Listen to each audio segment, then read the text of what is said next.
Mi familia me trató como basura por 10 años para consentir a mi hermano adoptivo. Ahora están en bancarrota y vinieron rogando por dinero. Pero lo que les di los destruyó y mandó a mi hermano a prisión. Tengo 23 años. Estoy a punto de graduarme en la cima de mi clase en finanzas y honestamente nunca pensé que llegaría hasta aquí después de todo lo que pasó con mi familia. La cosa es que necesito contar esta historia porque lo que hice hace unos meses probablemente me convierte en mala persona según muchos. Pero después de años de ser tratado como basura en mi propia casa, no me arrepiento ni un poco. Supongo que debería empezar por el principio, cuando tenía 8 años y mis padres decidieron adoptar a mi hermano Justin. Recuerdo perfectamente el día que nos sentaron en la sala, mi mamá y mi papá con esas sonrisas enormes tipo, tenemos las mejores noticias del mundo, y nos dijeron que iban a adoptar a un niño de 7 años que necesitaba una familia. En ese momento yo estaba emocionado. Ya sabes, la idea de tener un hermano menor sonaba genial, alguien con quien jugar videojuegos y hacer cosas de hermanos. Justin llegó como 2 semanas después con una maleta pequeña y cara de tímido, y mis padres actuaban como si acabara de bajar del cielo o algo así. Los primeros meses todo parecía normal, o eso pensaba yo en ese entonces, pero mirando hacia atrás debía haberlo notado desde el principio. Las señales estaban todas ahí. La primera vez que realmente me di cuenta de que algo andaba mal fue en mi cumpleaños número 9. Mis papás me compraron como 3 regalos, cosas normales para un niño de 9 años. Nada del otro mundo, pero estaba feliz. El problema fue que también le compraron regalos a Justin, tipo 4 o 5 cosas, y cuando pregunté por qué Justin estaba recibiendo regalos en mi cumpleaños, mi mamá me dijo con esa voz súper dulce, es que queremos que Justin se sienta incluido, cariño. No queremos que se sienta dejado de lado. Yo tenía 9 años, así que no entendía bien qué tan raro era eso, pero me acuerdo que me sentí mal, como si mi cumpleaños no fuera realmente mío, y así empezó todo, básicamente. Cada año que pasaba, era peor. Cuando yo cumplí 10, Justin recibió más regalos que yo otra vez. Cuando cumplí 11, lo mismo. Para cuando tenía 12 ya ni me sorprendía. Era como si mi cumpleaños se hubiera convertido en otra excusa para comprarle cosas a Justin. Y no era solo los cumpleaños, era todo. En Navidad Justin recibía literalmente el doble de regalos que yo. Siempre las cosas más caras, las consolas más nuevas, los juegos que acababan de salir. Mis papás lo llevaban a todos lados, al cine, a parques de diversiones, a restaurantes caros, y cuando yo preguntaba si podía ir, siempre había una excusa diferente. Que si Justin necesita tiempo especial con nosotros, que si Justin ha pasado por mucho y necesita sentirse amado, que si yo debería ser más comprensivo porque soy el hermano mayor.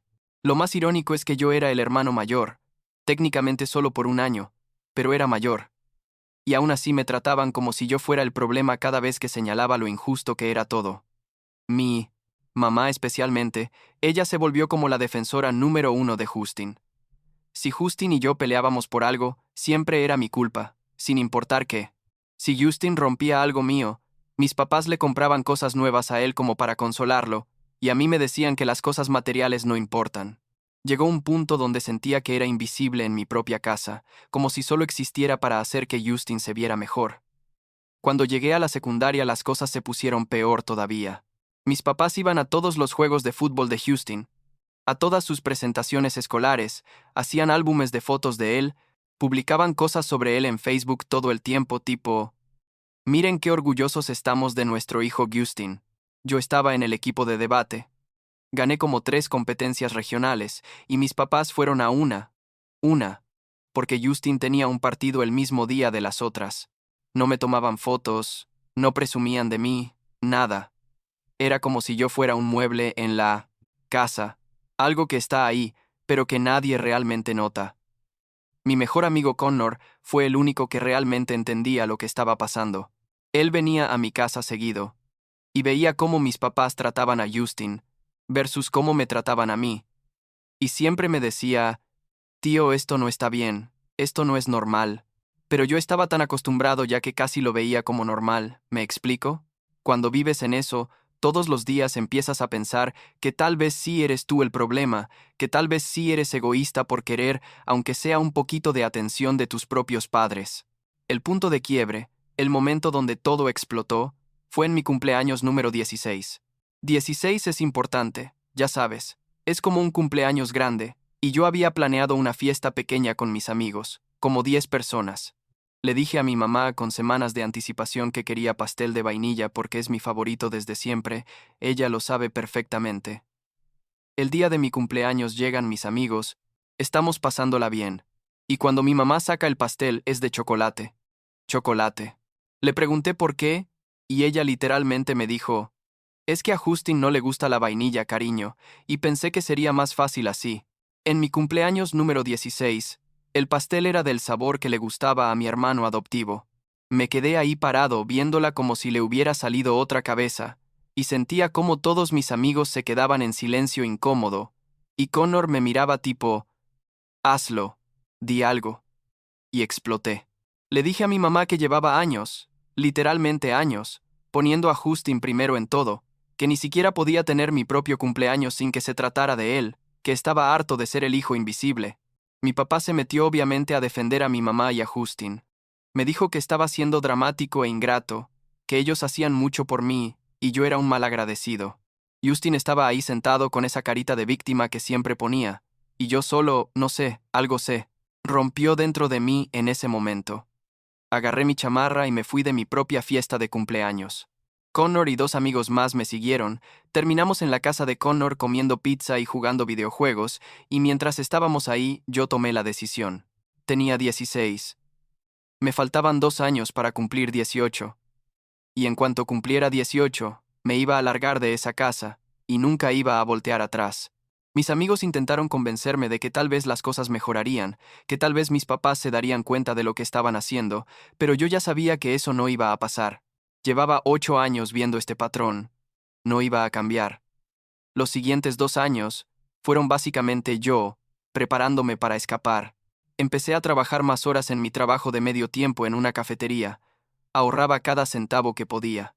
Investigué universidades que tuvieran buenos programas de ayuda financiera. Apliqué a todas las becas que encontré. Me volví un fantasma en mi propia casa, salía de mí. Cuarto solo para comer e ir al baño, pasaba todo mi tiempo libre estudiando o trabajando. Mis papás ni siquiera lo notaron, estaban tan ocupados llevando a Justin a sus 1000 actividades extracurriculares que probablemente ni se dieron cuenta de que su otro hijo básicamente dejó de existir. Cuando cumplí 18, ya tenía como $5000 ahorrados y una carta de aceptación de una universidad pública decente a como 2 horas de distancia. Andrew, el hermano mayor de Connor que tenía como 25 años en ese momento, me ofreció ayudarme a mudarme. El día que me fui fue un sábado en la mañana. Mis papás habían llevado a Justin a no sé qué torneo y Andrew llegó con su camioneta. No tenía muchas cosas, la verdad. Mi ropa, mi laptop, algunos libros, cosas básicas. Dejé una nota en la mesa de la cocina que decía, me mudo, no me busquen. Y eso fue todo. Encontré un departamento de una recámara súper chiquito, pero decente. Trabajé tiempo completo mientras iba a la Cucanto, universidad, y básicamente construí mi vida desde cero. Bloqueé a mis papás de todo. Teléfono, redes sociales, email, todo. Los primeros meses intentaron contactarme como locos. Dejaban mensajes de voz tipo, por favor, Lucas, solo queremos hablar. No entendemos por qué hiciste esto. Nunca respondí. Connor me mantenía actualizado de vez en cuando sobre lo que pasaba en mi casa. Aparentemente, mis papás le dijeron a todo el mundo que yo me había ido porque era rebelde y malagradecido. Justin jugaba el papel de hermano triste que extraña a su hermano mayor. Todo muy predecible. Los siguientes 5 años fueron, honestamente, los mejores de mi vida. Sin la toxicidad constante de mi familia, pude finalmente enfocarme en mí mismo. Mis calificaciones eran excelentes, conseguí pasantías buenas, hice amigos que se volvieron como mi familia elegida. Conocí a mi novia hace 2 años. Ella sabe toda la historia, y siempre me ha apoyado, para cuando estaba en mi último año de universidad estaba en el top 5 de mi clase. Tenía ofertas de trabajo esperándome después de graduarme. Básicamente todo estaba saliendo bien. Y entonces mi mamá encontró la manera de contactarme. Fue como hace 6 meses. Recibí un mensaje de un número que no conocía. Era mi mamá, diciéndome que necesitaban hablar urgentemente, que había pasado mucho tiempo, que por favor les diera una oportunidad de explicarse. Algo en mí, no sé si fue curiosidad o qué, me hizo responder. Accedí a verlos en un lugar público, una pizzería en el centro, y les dejé claro que no había garantía de que fuera a perdonarlos o volver a tener contacto después de esa conversación. El día que nos vimos, mis papás se veían más viejos. Obviamente habían pasado 5 años. Mi mamá tenía más canas. Mi papá se veía cansado. Nos sentamos en una mesa al fondo, y hubo como 2 minutos de silencio incómodo antes de que mi mamá empezara con el discurso ensayado sobre cómo me extrañaban y cómo querían arreglar las cosas. Yo solo los dejé hablar, esperando el momento en que admitieran lo que habían hecho mal, la disculpa real, pero nunca llegó. En vez de eso, después de como 10 minutos de puras palabras vacías, mi papá soltó la verdadera razón por la que querían verme. Resulta que habían gastado una cantidad absurda de dinero en Justin los últimos años, peor de lo que yo había visto cuando vivía ahí. Le compraron un carro nuevo cuando cumplió 18, no cualquier carro, un BMW o algo así, y aparentemente también le estaban pagando la universidad completa más un departamento. Habían sacado préstamos, vaciado sus ahorros para el retiro, y ahora estaban básicamente en bancarrota. Y adivina qué, me estaban pidiendo dinero. Mi mamá literalmente me dijo, sabemos que ya estás establecido, Lucas, y pensamos que tal vez podrías ayudarnos un poco financieramente. Es lo que hacen las familias. Me quedé ahí sentado procesando lo que acababan de decir, y algo dentro de mí solo se enfrió completamente. Después de 5 años sin contacto, después de años de favoritismo y negligencia emocional, tenían el descaro de pedirme dinero porque habían arruinado sus finanzas mimando al hijo favorito. No venían a disculparse, venían a usarme. Otra vez. Le pregunté a mi papá cuánto necesitaban. Él dijo que con unos $10,000 podrían salir del hoyo por un tiempo. Yo solo asentí. Les dije que lo pensaría y que los contactaría. Esa noche hablé con mi novia sobre lo que había pasado, y ella estaba furiosa en mi nombre, tipo cómo se atreven después de todo lo que te hicieron. Y fue ella quien me dio la idea. Bueno, no directamente, pero estábamos viendo una película sobre estafadores y algo hizo clic en mi cabeza.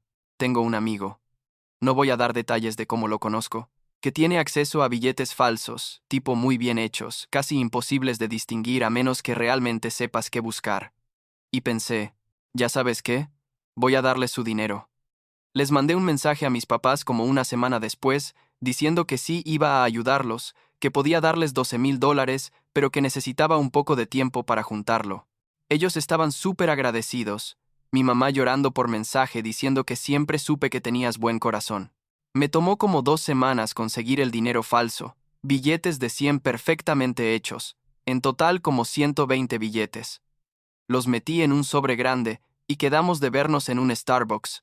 Cuando les di el sobre, mi papá lo abrió un poquito para confirmar que era dinero y cerró rápido. Me dio un abrazo que me dio asco honestamente, y mi mamá estaba llorando otra vez diciendo que esto significaba mucho para ellos. Les dije que esperaba que les sirviera y que probablemente no volveríamos a vernos porque yo necesitaba seguir con mi vida. Ellos dijeron que lo entendían, que respetaban mi decisión, todo muy emotivo y falso de su parte, y se fueron con sus $12,000 falsos. Aquí es donde se pone bueno. Pasaron como 3 semanas, y recibí como 50 llamadas de mi mamá en un día, todas las cuales, obviamente, ignoré. Luego, Connor me mandó un mensaje tipo, tío, necesito contarte algo, y me llamó todo alterado. Resulta que Justin, el hijo perfecto, el hijo favorito, había tomado como 5,000 de esos $12,000 sin que mis papás supieran, y se había ido con sus amigos a un casino en un estado donde el juego es legal. Y el muy idiota intentó cambiar los billetes falsos por fichas. Obviamente lo cacharon de inmediato, llamaron a la policía, y Justin fue arrestado por posesión y uso de moneda falsificada. Cuando los investigadores fueron a mi casa preguntando de dónde había salido el dinero, mis papás dijeron que yo se los había dado, y entonces toda la investigación se volcó hacia ellos también. El resto del dinero que todavía tenían fue confiscado como evidencia. Ahora no solo estaban en bancarrota, sino que tenían problemas legales encima. Connor me contó que mi mamá estaba teniendo colapsos nerviosos, que mi papá no dejaba de decir cómo pudiste hacernos esto, que Justin probablemente iba a tener antecedentes penales y tal vez tiempo en prisión juvenil o algo así, dependiendo de cómo saliera todo el caso legal. Y yo sentí, honestamente, nada. Bueno, no nada. Sentí algo, pero era más como satisfacción, ¿me explico? Como cuando finalmente se hace justicia, después de años de injusticia. Mi novia me preguntó si me sentía mal por lo que hice, y le dije que no, ni un poco. Ellos me usaron de trampolín emocional durante 8 años. Me ignoraron, me hicieron sentir invisible e innecesario en mi propia familia, y luego tuvieron el descaro de venir a pedirme dinero, después de 5 años de silencio. ¿Se merecían dinero real de mí? Para nada. Obviamente bloqueé todos los números nuevos que intentaron usar para contactarme, cambié mi número de teléfono. Por si acaso, le dije a Connor que no quería saber más nada sobre ellos, a menos que fuera absolutamente necesario. Mi novia y yo nos fuimos a un spa ese fin de semana, tipo paquete completo con masajes y todo, y fue perfecto. Mientras estaba ahí en el jacuzzi tomando champagne, pensaba en cómo mis papás probablemente estaban lidiando con abogados y problemas de dinero, y no pude evitar sonreír un poco. La última actualización que supe por Connor fue que Justin aceptó un acuerdo con la fiscalía para evitar tiempo en prisión, pero quedó con antecedentes. Tiene que hacer servicio comunitario y no puede salir del estado. Mis papás aparentemente intentaron demandarme, pero no tienen ninguna prueba real de que yo les di billetes falsos a propósito, y además están tan quebrados que no pueden pagar un abogado decente.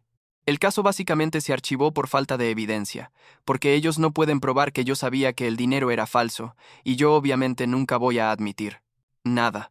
Me gradúo en 2 meses, tengo un trabajo esperándome que paga muy bien, mi novia y yo estamos pensando en mudarnos juntos a un departamento más grande, y mi vida finalmente es mía, completamente mía, sin la sombra de una familia tóxica arruinando todo. ¿Hice algo ilegal? Probablemente. ¿Me arrepiento? Ni por un segundo. Después de años de ser el hijo olvidado, el hijo que no importaba, finalmente tomé control de la situación a mi manera. Y lo mejor de todo es que ellos nunca van a poder probar nada. Y yo voy a seguir adelante con mi vida, mientras ellos lidian con las consecuencias de sus propias acciones. O bueno, de las mías técnicamente. Pero ellos no tienen que saber eso.